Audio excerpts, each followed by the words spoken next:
Why do we behave the way we do? Why do some cultures prize independence while others emphasize harmony? And how can we better understand each other across these invisible divides? Hello, and welcome to the Autoethnographer. I'm John Steck, your host on this journey. We travel the globe to bring you stories about culture and the global automotive industry. Fasten your seatbelt and let's get started.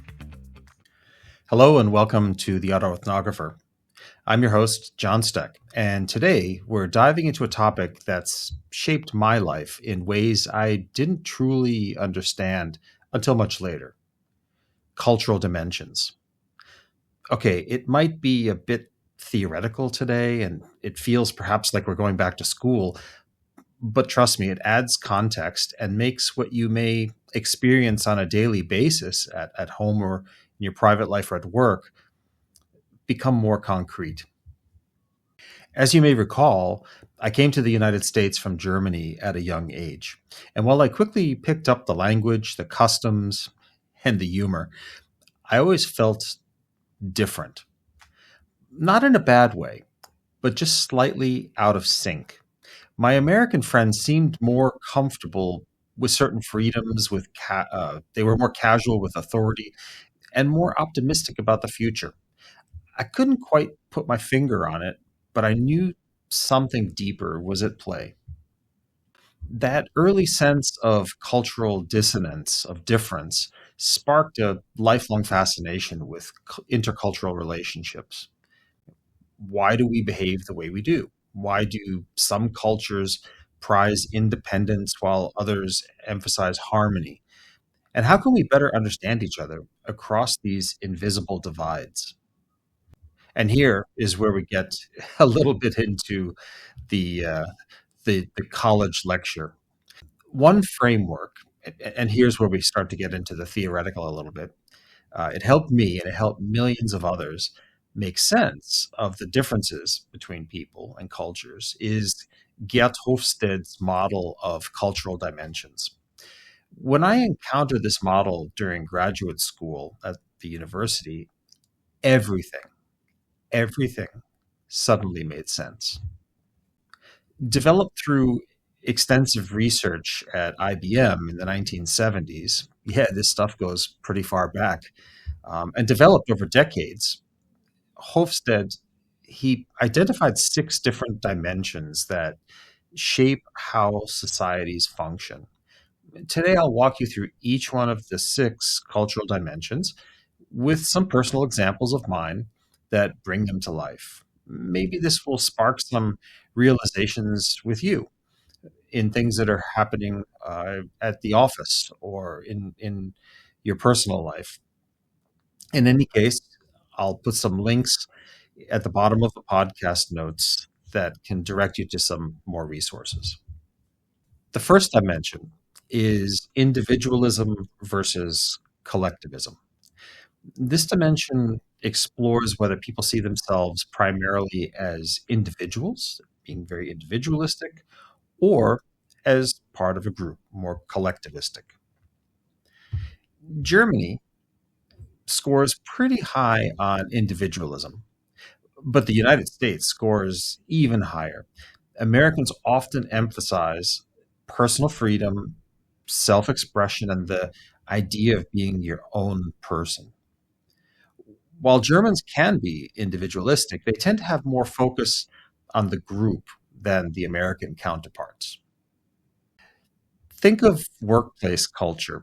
In the US, employees might be praised for standing out on their own merits and on their own performance. That's different from Asia. For example, in Japan, which is a highly collectivist society, where success is often measured by how well one fits in and how the group contributes as a whole in its performance. The second dimension is the power distance dimension. This measures how comfortable people are with unequal distributions of power. So, for example, in Germany, power distance is relatively low. Titles exist and have always been very important, but they don't create rigid barriers. While you might call your professor at the university, Herr Professor Dr. Müller, you're still encouraged to ask questions and to challenge. In contrast, countries like Vietnam or Mexico have much higher power distance. Authority figures are rarely challenged, and the hierarchy is much more deeply respected. I personally experienced various levels of power distance during my career.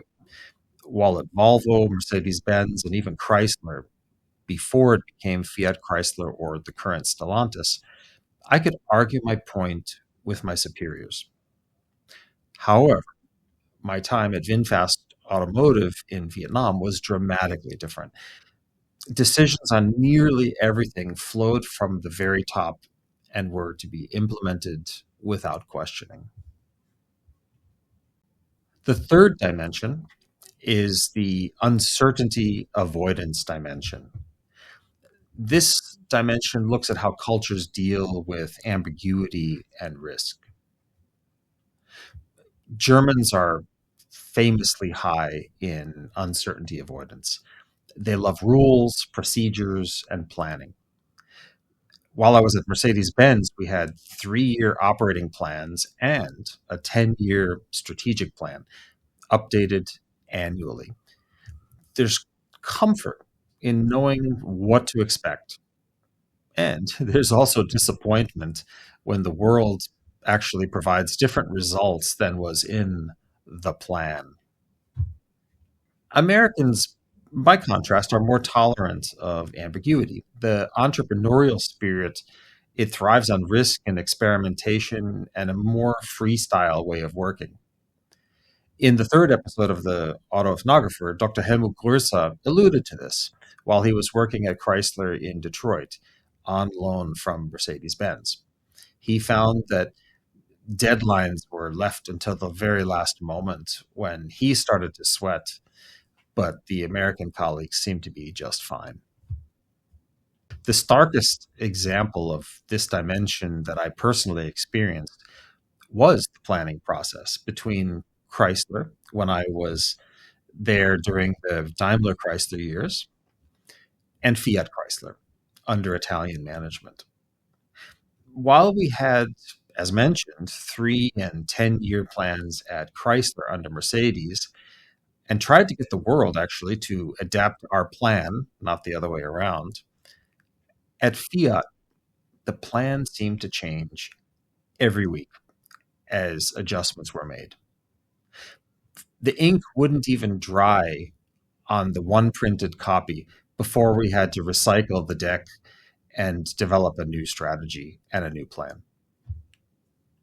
The fourth dimension is the masculinity versus femininity dimension. It's not about gender. It's really more about values, where masculine cultures, they tend to emphasize achievement, competition, and success. Feminine cultures, they are more focused on prioritizing care, quality of life, and cooperation. The US tends to lean masculine with a strong focus on winning and being the best. You see this pervasive in sports and business and in daily life. Meanwhile, over in Sweden, and again, I had worked for Volvo in the past, on the other hand, it's highly feminine. There's more emphasis on consensus, on modesty, and on overall social welfare in the society. In my career, I perceive this most clearly when comparing Chrysler to Volvo. On the one hand, we were focused on increasing sales of large V8 powered SUVs and trucks. But at Volvo, the focus was shifted to safety, not only the occupants inside of the vehicle, but also the occupants in the other vehicle, even pedestrians. There was also a lot of focus on the environment, on being green, and the betterment of the planet for humankind through electrification and other green methods. The fifth dimension, long term versus short term orientation. This dimension reflects how cultures view time and how they view tradition. Germany tends to lean more towards a long term orientation. There's respect for tradition, but also a focus on future planning and perseverance. As I mentioned, creating a 10-year plan each year at Mercedes Benz was the norm. But I have to give it to the Japanese because Toyota has a 100-year plan, which speaks also to Asian societies, not all of them, but many of them, which have a much more long term orientation. Just as an example, and this is where, let's say, modern business comes into play. I worked at Volvo Cars before and after the company went public on the stock market. There was a noticeable difference between the strategic decisions taken beforehand, not worrying about immediate results, but investing in the future and achieving long term success. And then the quarterly decision making that began after the IPO, where you certainly had to question some of the decisions with regards to their long term benefit. And right now, if you pay attention to any of the news, there's a current example with China having achieved near monopoly on certain rare earth materials, battery components, and solar power panels. They played the long game. They took over those segments through a very long decades approach. The sixth dimension is the indulgence versus restraint dimension. This final dimension looks at how freely societies allow gratification of their desires. The US is highly indulgent. Just think of consumer culture, entertainment, and the treat yourself mentality. Germany is more restrained. There's a cultural emphasis on self control, modesty, and delayed gratification. I have two somewhat humorous examples here.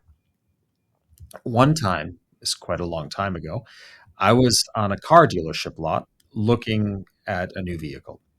Suddenly, there was a big commotion.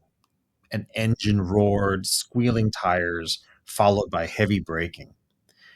A young woman in her car had crossed over several lanes of traffic to drive into the lot where I was standing. She jumped out of her car. She walked over briskly to this beautiful red sports car that was parked facing towards the street, peeked at the window sticker, and then rushed over to the salesman that had been talking to me. In the 1 hour that I was on that lot looking at several vehicles, this young woman made the decision to buy that car on the spot based exclusively on what she saw as she was driving by. In a second example, a German friend of mine who had been temporarily living in the United States commented about his Sunday newspaper that he and his family received. He couldn't comprehend the amount of advertisement and extra inserts in the newspaper, which seemingly made up half of the newspaper. And this was really only for the Sunday paper. He says he's never seen so many sales and offers in such a concentrated place. He admitted it was difficult for him not to rush out and to take advantage of all of these fantastic opportunities, sales, and offers. But he said it helped him gain insight, and he understood why American consumerism is what it is and how impulse purchases are actually triggered. Let me try and sum it all up a little bit. I do want to caution that understanding Hofstede's dimensions um, doesn't mean to stereotype. It just means to appreciate nuance between different cultures. Everybody is still individual, and you cannot just bin somebody because they're Italian into this kind of Italian dimension. everybody is an individual and behaves on their own accord. This was obvious in my career with Mercedes-Benz, with Fiat, Chrysler, and Volvo, that there are many principles in culture, but individuals are individuals and they just don't abide by stereotypes. As somebody who's lived between worlds, I've come to see the differences not as barriers, but frankly as bridges. Each dimension offers a lens, and it's a way to decode the behavior and to foster empathy. If you can crack the code, this is extremely important for being able to have success, especially as you either work from home with an international company, or if you actually go on the big adventure and move overseas with yourself and with your family. So whether you're navigating a global team or traveling abroad or simply trying to understand your neighbor, remember, culture is it's like the software of the mind. And the more fluently we speak it, the better we can connect and the more successful we can be in life and in business and in everyday relationships. Thank you for joining me on this journey today. If you enjoyed the episode, please share it with someone who has ever felt different or who is struggling working for a foreign company or working abroad. Because sometimes that feeling is just the beginning of a journey of learning and learning how to cross those bridges, those cultural bridges. Thank you for joining me this week on the Autoethnographer. I understand today was maybe a little bit theoretical compared to normal, but I hope that opened eyes a little bit and maybe caused a light bulb to come on here and there. Please push the like button, leave a comment or review, and be sure to subscribe. Until next time, keep on driving. Thank you for joining us on today's journey. Please remember to like and subscribe to the Autoethnographer and leave us a rating or comment. For more information, visit our website at auto-ethnographer.com. You can also follow on Instagram, Facebook, and LinkedIn.